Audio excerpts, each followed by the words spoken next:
Srimatre Namaha. Namaste everyone. Welcome back to Zesty Nimbu. This is Sri Rekha. On day 5 of Sharad Navratri, we worship goddess Skandamata. She is the Alankaram which is done to Brahmaramika Devi in Sri Sailam. And when we go to Vijayawada, the Kanakadurga Devi's Alankaram today is Lalita Parmeshwari. So let's see about both of these goddesses. Let's learn a little bit more about them. And before that, we'll just see the shloka performance by Shilpa Akka. And then I'll tell you the meaning of that shloka.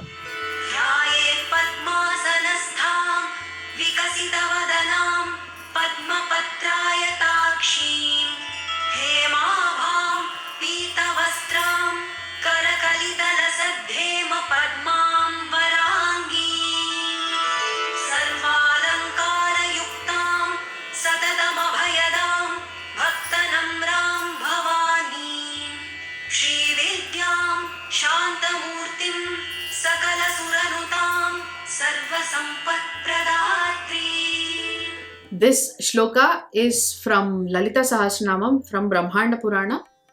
This is a samvad between Hayagriva and Agastya. The shloka was Dhyayet Padmasanastham Vikasita Vadanam Padmapatraya Takshim Hema Bham Pita Vastram Karakalita Lasadhema Padmam Varangim Sarvalankara Yuktam Satatam Abhayadam Bhaktanamram Bhavani Sri Vidyam Shantamurtim Sakala Suranutam Sarva Sampat Pradatrim. The meaning of this shloka is the divine goddess is to be meditated upon as seated on the lotus with petal eyes.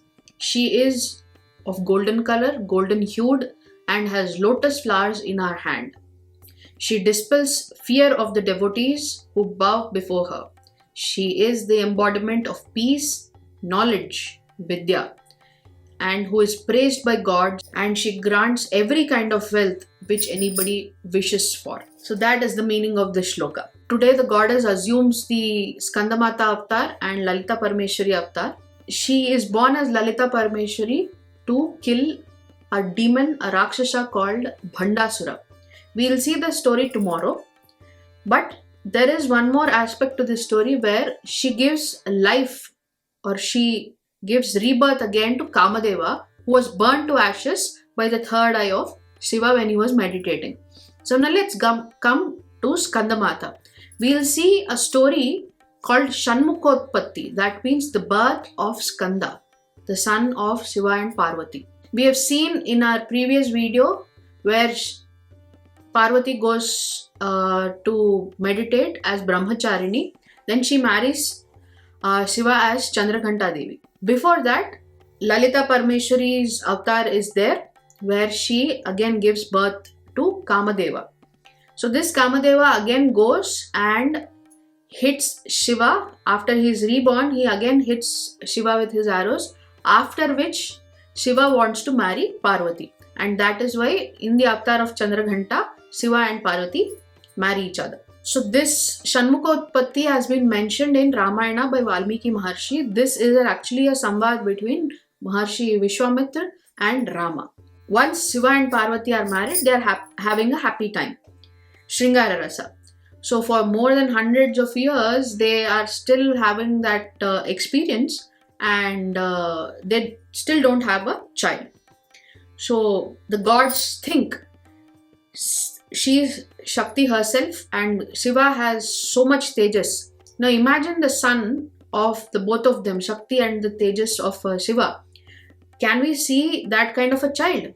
And then they decide that they can't see that kind of a child. They can't bear to have that kind of a child, because ultimately that child will have so much Tejas, so much energy, that it will not be sufficient. The eyes of the Devas will not be sufficient to see that kind of a person. And hence they decide to go and speak with Shiva and Parvati. They go and call Mahadeva. He comes out as being a divine, devoted father. He comes out and says, what is the problem? The Devas say that the child born to you, we can't take that kind of Tejas. So we request you to stop whatever you're doing and go back to your tapasya mode.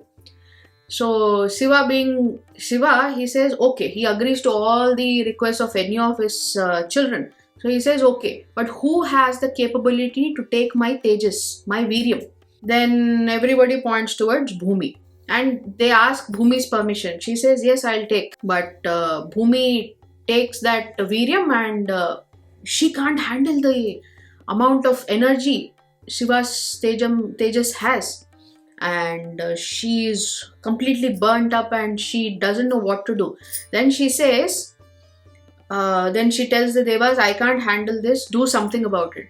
Then everybody says that fire, that Agni, that Tapo Agni. So she says, I can't do anything, do something about it. Then Devas decide to put that Tejas in Agni Deva, who is fire, right? So they put that Tejas in Agni Deva. Now Agni Deva also can't handle it. But in the meantime, since Shiva and Parvati have gone back to their tapasya mode, there is this Rakshasa called Tarakasura. Tarakasura then decides, he prays to Brahma and then decides that he wants to have a boon, where that in that boon, only a son born from Shiva and Parvati can kill him. He is a very clever Rakshasa. Brahma grants him that boon. And because he has that boon, he now starts attacking the Devas. Now the Devas can't do anything. They can't even request Shiva and Parvati to have a child, because they've already stopped them from having a child. Now they don't know what to do. Then they go to Brahma. Brahma says, you already have the Tejas of Shiva in Agni. Now you only have to decide who can handle that Tejas. You need a woman to take that Tejas, right? So then Shiva suggests, why don't you go to Ganga?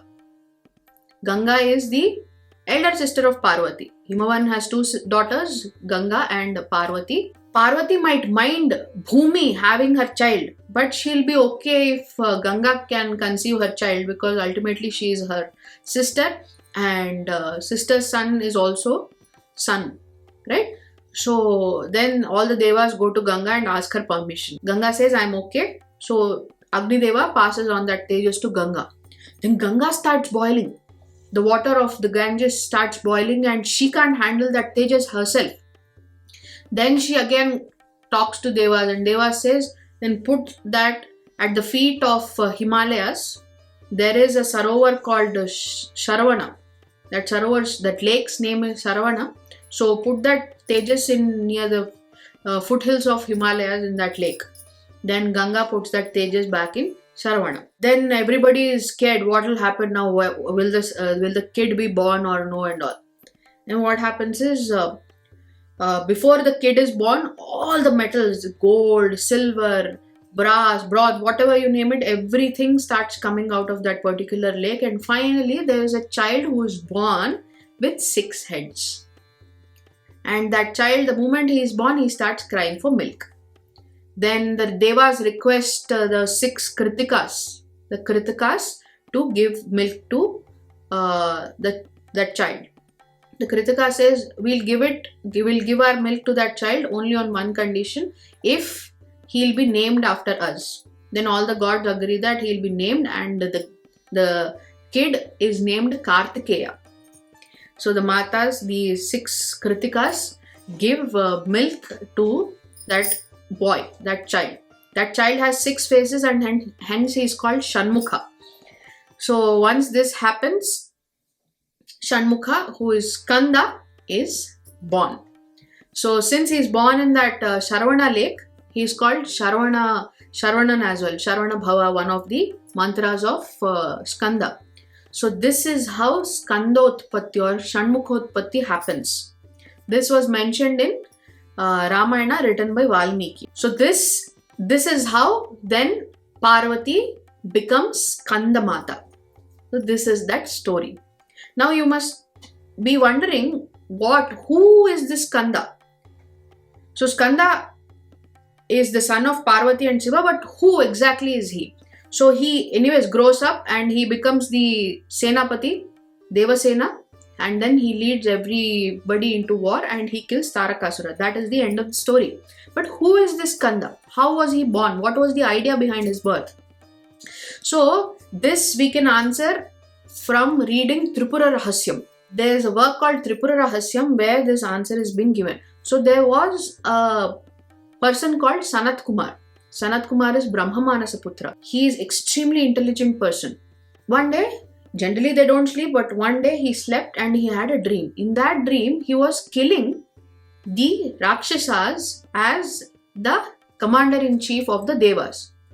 Then he wakes up and asks his father, who is Brahma, because he's Brahma Manasa Putra, he asks his father, why is it that I got this dream? Brahma says, because you have seen so many Rakshasas always attacking Vedas and all, probably you had that dream.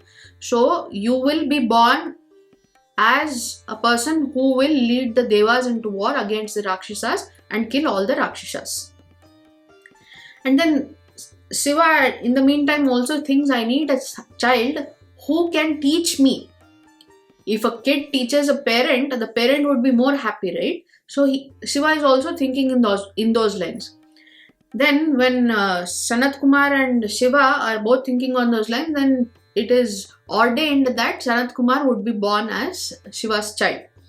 Then one day, Shiva and Parvati go on a vihara, as in they keep traveling. So Sanat Kumar was doing meditation. So these both, Shiva and Parvati, go and meet him. Sanat Kumar sees both of them and then he keeps doing his work. Then Shiva asks, you have seen us, why are you not responding? Why are you not, falling at our feet? And Sanat Kumar says, I always see you. I imagine the whole world to be you. Why should I see you newly? Shiva is happy. Ask me anything, I'll give you a boon. Sanat Kumar says, why do I want a boon? Then he says, if you don't ask me anything, it is wrong. And Sanat Kumar says, my body is temporary. The soul is permanent. So any curse that you can give me will not affect me. Shiva is extremely happy and he says, I am so happy. This is what I've been waiting for. Then Sanat Kumar says, I'll give you a boon. Ask me anything. And Shiva says, I've been waiting for this moment. Please give me the boon that you will be born as my son. Then Sanat Kumar says, yes, I'll be born as your son only. Then Parvati, who is standing beside Shiva, asks, what do you mean only Shiva's son? You should be my son also.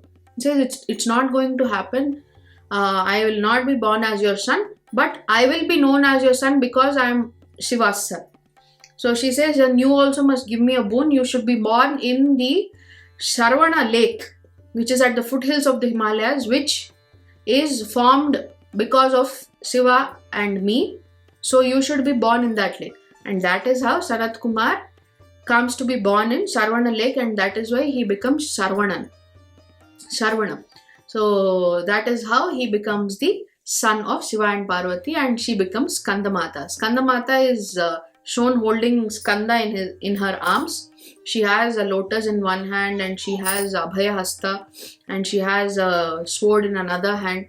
So this is how she is depicted. Now when we talk about Lalita Parameshwari, as we have already mentioned, she was born to kill Bhandasura. Now I'll talk about that story in our next video. So I hope you have liked today's video. I'll see you in the next video where we'll be talking about day 6 of Navaratris, where the Avatara is of Katyayani Devi and Saraswati Devi. So I'll see you tomorrow. So until then, do follow me on all the social media handles. I'll see you tomorrow. Namaste. Sri Matre Namaha.